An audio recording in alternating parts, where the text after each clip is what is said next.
I think a lot of agencies make this mistake where I think for a long time I was the agency and then I was hiring help to support me in whatever project I was taking on. And once we kind of switched that and I was able to build out the processes and really hand that off to the team, we started having websites go out the door, and I had talked to them at the sales, conversation at the beginning, and then didn't see anything until it was published, and it was the greatest feeling in the world. What's up, agency owners? Jason Swenk here with another episode of the Smart Agency Masterclass, a podcast for the agency owner that wants to grow and scale faster by hearing other amazing agency owners' stories. And on today's episode, we're going to talk with an agency owner that has two brands because they're going after two different people. So we're going to learn the good, the bad, the ugly, and all the good stuff that follows from that of how he's been growing his agency. So let's go ahead and jump into the show.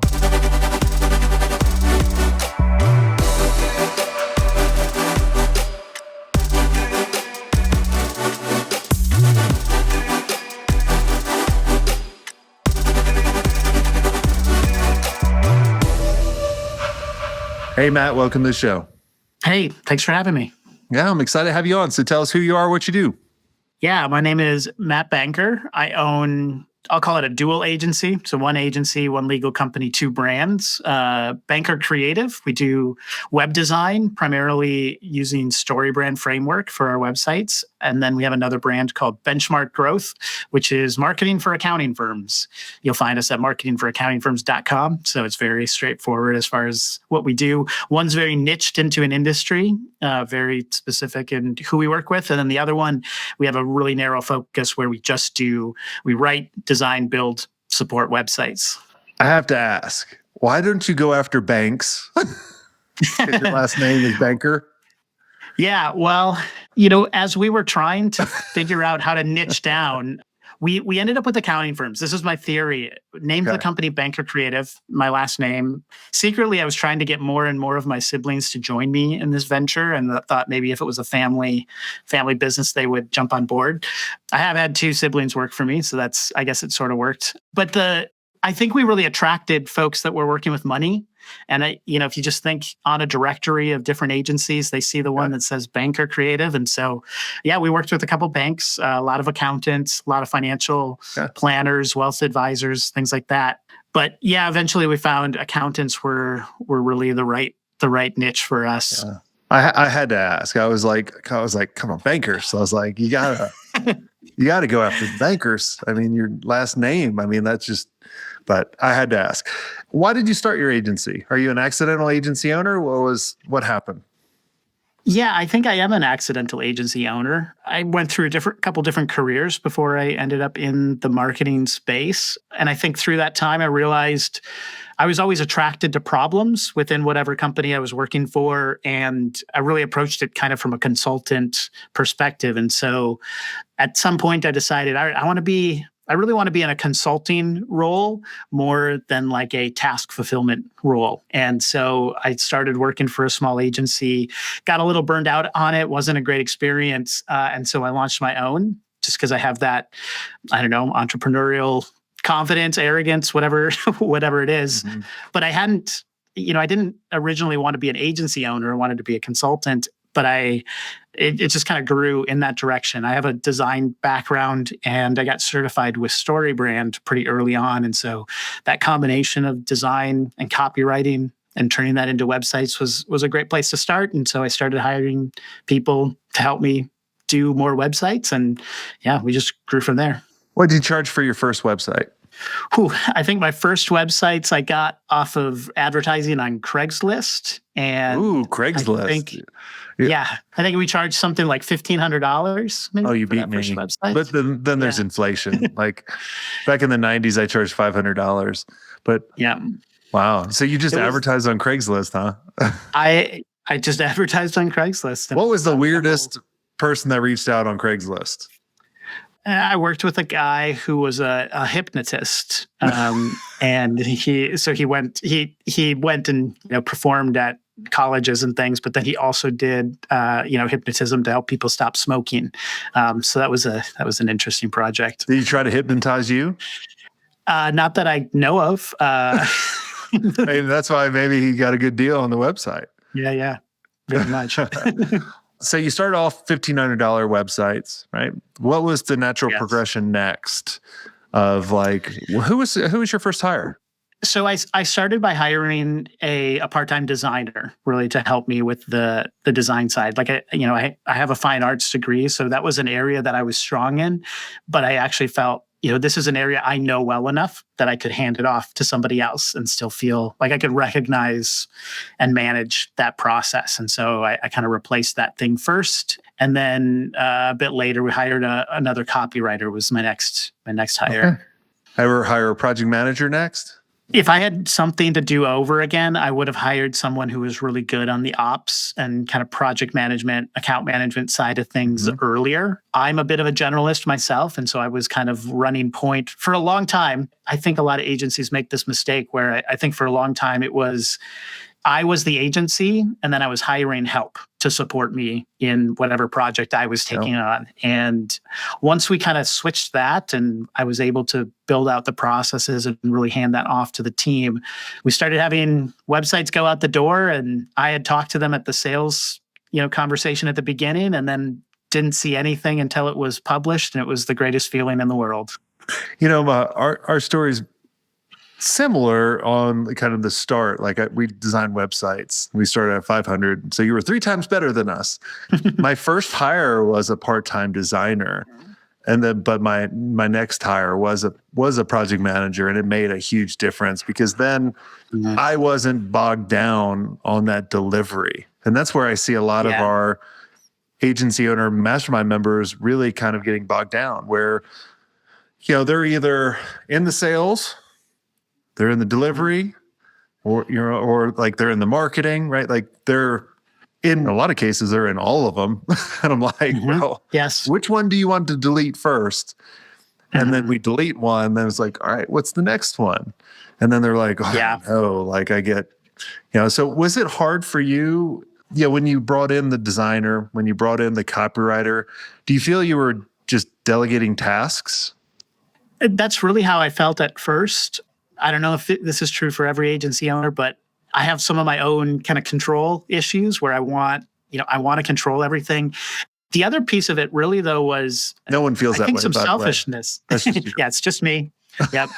I think there was some selfishness on my part that was complicating the work that we were doing, where I couldn't hand it off because I was so interested in interesting projects. And so I loved every opportunity to reinvent the wheel for this client and specifically what they needed. And when we really started to gain a real traction and foothold as our agency was when, in my mind, I actually said, I am deciding to be more boring as a company, intentionally become more boring, which meant figure out the processes, establish the workflows so that I can really hand it off to somebody else to do it. And yes, that means we're only going to take on the clients and the projects that fit within the systems that we're building, and that's going to be fine. Yes, maybe it's a little bit more boring, and Matt, you don't get to have as many interesting conversations, but everybody's going to be happier and we're going to make more money. So those things were true. I mean, let's dive into it a little bit more. I mean, how did you start relinquishing some control and really kind of delegating some outcomes where you weren't trying to touch everything and everything? It started, it sounds simple and dumb, but it started really by documenting really carefully what was happening. Because I think that as a person who I think quick on my feet, and I love adapting and evolving to changing situations and what is needed. And so I just always knew every project that came in, we could just figure it out as we went, and we didn't know what we didn't know until we started working on it. And the reality is that information was all there. It needed to be put down on paper. And I found that once it was really documented and built into a system, and we use Monday.com, not that it needs to be Monday, any project management, but really building out actual workflows every step in the way so that I didn't have to be quality control or, making sure everything was getting done at every stage. It could operate on its own without me. Yep. You start at $1,500. Now you're significantly higher. What was the change to allow you to raise your prices? And then the next question after that would be, what's still holding you back from raising your prices? If I'm honest, the thing that held me back from raising my prices was just my own issues. I think running an agency or running a business is like 30% being good at the thing that you're good at, and like 70% learning things you didn't think you needed to know and dealing with your own issues of self-worth. Even, how much do I deserve to make for this project? And I would say, I know that those are similar limiting factors now.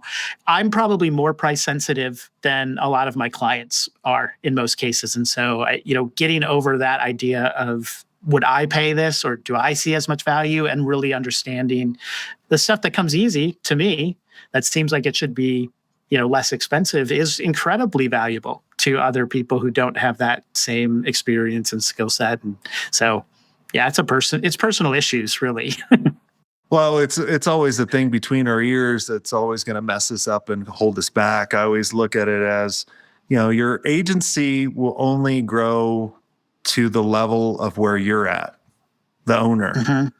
And so Yep. it's kind of like, how do I keep leveling up? Because once you level up, you're never going to go back down for the knowledge that you know. So like when I was telling you kind of on the pre-show, it was like, yeah, we started off $500 websites, but then, after the fact, we were charging 6-figure websites, like easy. Mm-hmm. And it was only costing us, we had 90% margins, close to 90% margins on these things. But what I realized was, as I kept gaining more and more knowledge and my team started getting more and more knowledge, I was like, well, crap, man, like I'm providing amazing value to these people. Like if they were paying me on performance, I would get paid way more. Mm-hmm. And that's what allowed me. And then also kind of the kick in the pants for me was they got me kind of thinking. I had a client or I had a prospect come to me. He was the biggest a-hole on the call. I was like, there's no way I want to work with this guy. And so I was like, I will 10x my pricing. Yep. And he said yes. And I'm like, oh. I was like, what? I have to deal with this guy? And then I'm like, holy cow. I just sold a 100K website when we're used to selling 10K websites, which when I started looking at later that year, we were losing money on the 10K websites, which was hilarious to me. After I started figuring that out, I'm like, man, I need to thank this asshole that I didn't want to work with, because he helped me catapult and then actually made us start realizing and looking at the value that we do. Mm-hmm. Like when I'm chatting with any of our agency members, I'm like, dude, like, do you guys know the value that you're providing? And a lot of them in the very beginning, they don't. And that was the same way with like my business partner. And I always joke about him on my podcast, great guy. But whenever he would tell anybody a price for the project or a proposal, he'd be like, it's 100K. I'm like, is that a question? I was like, it's 100K, like, because you're going to get $1 million worth of value. So hopefully that helps you. Yeah. The other thing that helped me just personally, and I think we put our pricing on our website as a self accountability, like accountability for me. And I just found it was much easier when I at least put prices that were higher than I was really comfortable quoting. If I had them out there on the website, it's making one decision in advance instead of having to make that decision every time I'm on the phone with a prospect or a client, and starting to think about, you get into that game of trying to guess, what's going to be the right number to close this deal. And you get into this kind of scarcity mindset. And there's a tendency to, I think, compromise either on scope or price or whatever it is in order to win the deal, because it feels validating or whatever. And I just found, if I knew that the prices were on my website, I had to say that when I was on the phone call. So that's the other easiest way, I guess, to raise your prices, is just make the one-time call of bumping up what you put out there to the world. I like that. That's a good start. What I would tell you to do in the future, because what's going to happen is some big brands are going to come to you that you want to win. They're going to look at that pricing and go, oh, that they don't know what they're doing. They're charging way too low. Yeah. What I would tell you is I would say, dude, do this with your siblings. You say a couple of your siblings work with you. They probably want to smack you around a couple times. So you tell them, hey, I'm going to show you every signed proposal. If the price is under this, you get a free slap. Just smack the shit out of me. Like if I Yeah, go we'll see. under this level, and they'll be like, hell yeah, man. Like, oh god. Yeah, I want a piece of that. Yeah. Yeah. Yeah. And then a couple slaps, you'll be like, I'm not gonna do the Yeah. $10,000 websites anymore. Yeah. When I got into marketing, a big part of it for me was, I really enjoy the interpersonal side of things, working directly with business owners. And I don't know if there's this idea that, you give up project management first, and then you give up relationship management with clients second as the owner, and then you give up the strategy piece third. And I think that's one of the hard parts from where we're at. There's this tension between wanting to work with larger brands, but you're usually working with a marketing person inside a company versus the business owner. And so up to this point, most of our business, probably 95% of it, is directly with that business owner, small brand. So, I mean, it's a choice. Like you're saying, I think there's real capacity for us to increase our prices and do something different. And at the same time, maybe it's another choice of becoming more boring, where I have to let go of yet another piece that I that I enjoy. But that's part of growth, I think. I tell everybody, you need to build the right systems where you don't have to do what you love doing in the agency anymore. I always led the first meeting, the strategy meeting for creative. I didn't have to do it, but I love doing it. That gave me a lot of energy. It's kind of why, I don't have to run my mastermind meetings, but I love it. I love engaging with them, right? So you build a business where you can pick and choose to do the things that give you that level of satisfaction, that significance within, but you have to build the business in order to where you don't have to do it all. So it goes back to kind of what I was saying is you got to keep leveling up, and you level up by who, right? Like I was joking with one of our strategic partners a little while ago. We were talking about the who. We're like, we should have an owl that just goes who, because it's who do we want to go after? Who do we need to hire, and who do we need to become in the agency? And the who do we need to become is just, how do I keep getting up to the next level?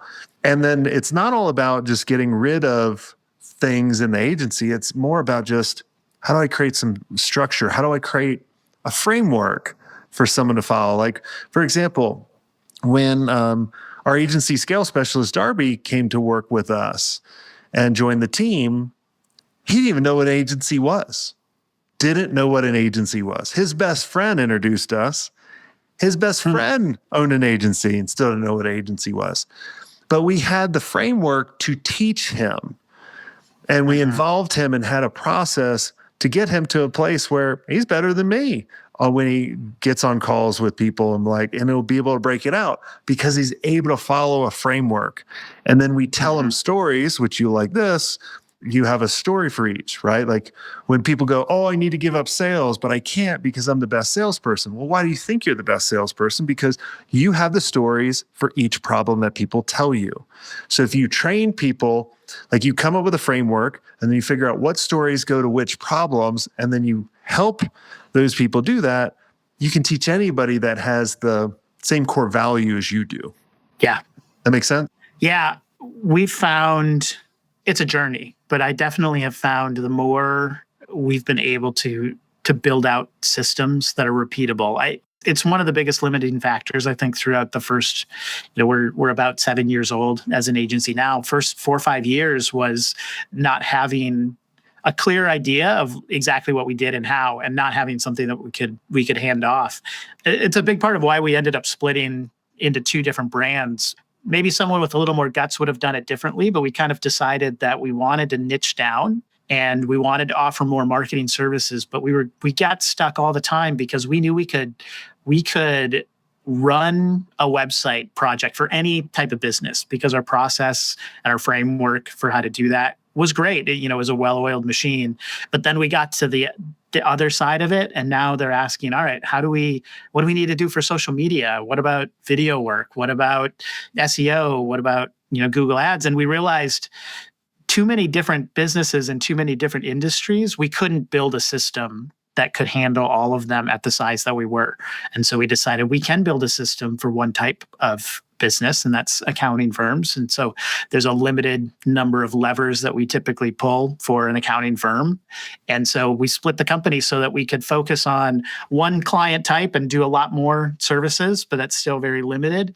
But we didn't want to quite turn off the faucet of the website work that was for a wide variety of clients, because that was what was paying the bills at the time. But it took about 2 years, and that flipped. Most of our business is coming through the niche, the industry specific side of things, and then we still get some referrals on the website side of things as well. But it's been a transition for sure. Yeah, I mean, agencies that niche down are always going to grow faster. And I always tell people, the biggest mistake that people make when they're niching down is saying no to their old customers or saying no to the people coming to them. Because I'm like, if you still can help them with the particular services and streamline everything, you're only marketing to that new niche. You still can take on work outside. But also the other issue people get into is like, when they create so many different brands, which are good, right? But you have to do it. Like, I always look when people are trying to figure out where they're going, it's like a Vegas buffet, like try out everything, like test out everything. Like when our members go to me, they're like, hey, I'm thinking about this niche and this niche. I'm like, test it out. Like create 2 different brands, test it out, see which ones you get traction on, but give it some time. And then what you'll find is you'll start transitioning all to that one. And then they'll get to a point where you start bringing on other ones, but then you start putting what I call practice directors in there. They're like mini CEOs for each brand. It's kind of like, look back at Facebook. When they started out, I don't like Facebook very much. But when they started out, they only went after Harvard students and then Ivy League students and then college students, and they kept branching out. And I can guarantee you, like when they started adding more divisions, I bet they started adding more subject matter experts to control that rather than, the owner trying to go, I'm in charge of what? Like we're ADD anyway. Like we're like squirrel, rabbit, squirrel, and we're going back and forth. So it's always fun to see how that kind of takes effect. Yeah. For me, I always think about it as, a target symbol. You've got your target in the middle, which is this is who you're marketing to and who you're going after. And we have a really clear idea who that is. So target, and then you go out one ring and you've got your market. These are all the people we will work with, but we're not speaking to them in our public face. That's kind of what you're talking about. And then we have clarity now. Like this is outside of that box too. There's a bunch of clients that are just not a good fit. And to be honest, it feels great to have a niche and really know what you're good at, because then you can refer clients who aren't a good fit to other people who can serve them really well. And I found as I've grown, the willingness and the ability to refer work away is really freeing, because I think it helps you have an abundance mindset, because you realize you don't have to take everything that is in front of you. You can be picky because you have that trust that there's going to be more work down the road, and it builds a good network, because it builds a referral network too. When you send good fit clients to your friends and competitors, they'll refer them back when they know that you're the best for something. Well, awesome. Well, this has been amazing. Matt, I appreciate you coming on. What's the website people go check you guys out? I would say go to our niche site, marketingforaccountingfirms.com. Bankercreative.com is the other one. So you can check out both of our brands, I suppose. Awesome. And I'm on LinkedIn. That's where people can find me. Cool. Well, thanks so much for coming on the show. If you guys enjoyed the episode, make sure you guys subscribe, share it out with a friend. And if you guys want to make sure you stay and get all the knowledge that we're always putting out on a consistent basis, make sure you go to swenk.it, SWENK.it. And until next time, have a swank day.